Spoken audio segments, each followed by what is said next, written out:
सौर राजवंश। इतिहास के दौरान भारत पर कई राजवंशों का शासन रहा है। सबसे प्रमुख में से एक है सूर्यवंश। इस वंश को इक्ष्वाकु वंश के नाम से भी जाना जाता है। इक्ष्वाकु का शाब्दिक अर्थ है कुछ ऐसा जो आंखों को भाता हो। इस वंश में कई महत्वपूर्ण राजा और राजकुमार पैदा हुए, जैसे विश्वामित्र, हरिश्चंद्र, ककुत्स और राम। एक बार खटवांगा नाम का एक राजा था जो एक शक्तिशाली शासक था। उन्हें दिलीप के नाम से भी जाना जाता था। वह सुंदर और बहादुर थे। एक दिन जब दिलीप की नजर दिव्य गाय कामधेनु पर पड़ी तो वह उसका सम्मान करना भूल गए। कामधेनु ने अपने सौम्य स्वभाव के कारण ध्यान नहीं दिया, लेकिन देवता नाराज थे और उन्होंने सोचा कि राजा को उसके साथ बेहतर व्यवहार करना चाहिए था। उन्होंने कहा, गाय दूध देती है और इंसानों के लिए दूसरी माँ की तरह होती है। गाय का आदर न करना उतना ही बुरा है। जब तक वह ऐसा नहीं करेगा तब तक उसकी कोई संतान नहीं होगी जो अपनी माँ का आदर न करे। दिलीप को ये बात समझनी होगी। उसकी अपने कोई बचा नहीं होगा। आदेश के अनुसार दिलीप बहुत समय तक निःसंतान रहे। इससे उसे कोई अंत नहीं हुआ और वह अक्सर सोचता था, मेरा उत्तराधिकारी कौन होगा। इसलिए एक दिन दिलीप अपने गुरु ऋषि वशिष्ठ, जो एक सप्तऋषि थे, के पास गए। उसने अपने शिक्षक से पूछा, गुरुजी, क्या मुझे कोई उत्तराधिकारी मिलेगा?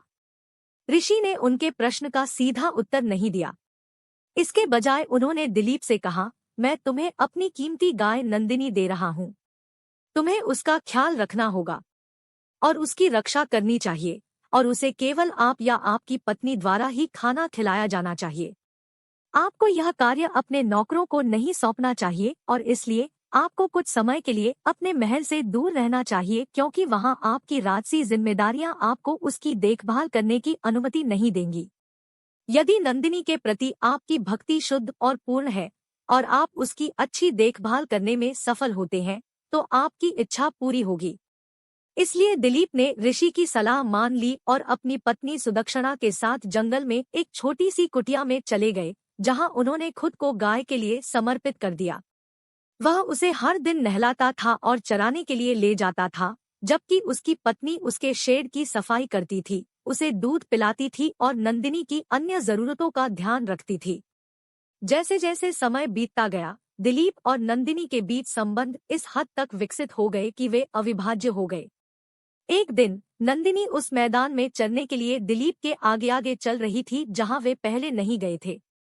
कहीं से एक भयंकर शेर प्रकट हुआ जो नंदिनी पर हमला करने के लिए तैयार था।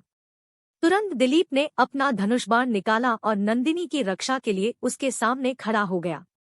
दिलीप को आश्चर्य हुआ जब शेर ने उससे मानवीय आवाज में बात की, हे राजा दिलीप, मैं जीवित रहने के लिए गायें खाता हूँ। यह का हिस्सा है। प्रकृति का चक्र, एक जानवर दूसरे के लिए भोजन है और ब्रह्मांड इसी तरह काम करता है। कृपया एक तरफ हटें और मुझे खाने दें। दिलीप ने हिलने से इनकार कर दिया और जवाब दिया, आप जीवन का संतुलन है।